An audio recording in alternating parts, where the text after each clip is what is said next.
हुए एक एक कन्या। अब उनके 8 पटरानियों के नाम भी है।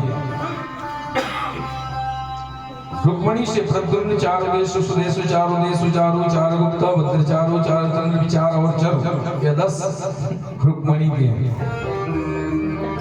इसी तरह 8 पटरानियों के 10-10 पुत्र हैं, एक एक कन्या।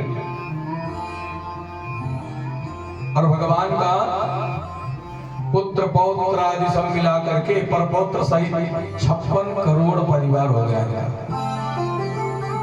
हाँ, अभी कल तक अकेले थे ना, 56 करोड़ हो गए। ये 8 पटरानियों के जो पुत्र हैं परम तेजस्वी, बहुत सुंदर। प्रद्युम्न महाराज बहुत सुंदर।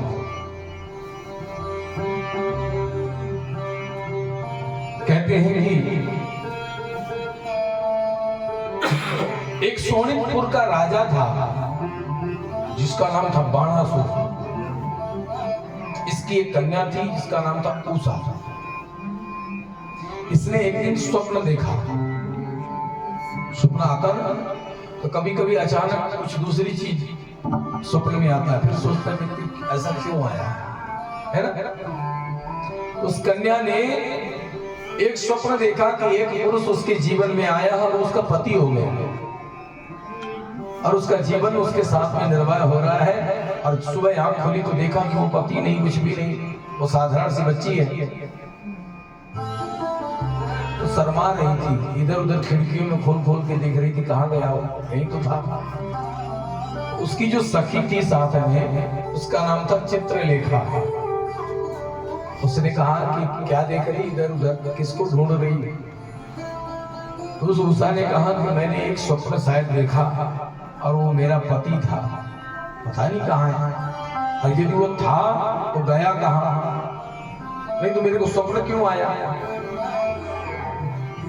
तो प्रद्युम्न महाराज के जो पुत्र हैं अनिरुद्ध महाराज, भगवान के पोते,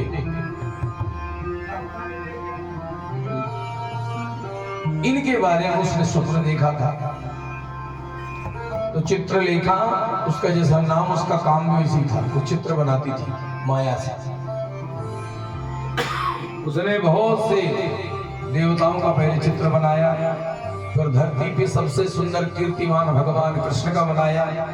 कृष्ण के बाद कोई सुंदर था तो प्रद्युम्न महाराज थे, फिर इसके बाद में अनिरुद्ध।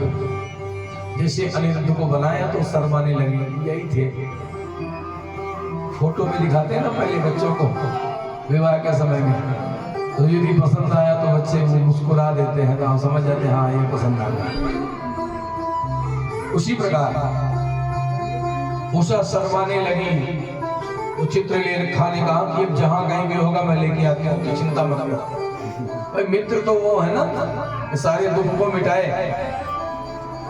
वो गई चित्रलेखा, माया से संध्या के समय में चारपाई में लेटे हुए अनिरुद्ध को उठा लाया, चारपाई सहित लेके आ गया। बाणासुर के राज्य में वो कन्या के शयन पक्ष में अनिरुद्ध महाराज जी आनंद से रह रहे हैं। पर कन्या का यदि विवाह कर दिया जाए तो उसका शरीर का जो ढंग है ना वो बदल जाता है, ध्यान रखिए।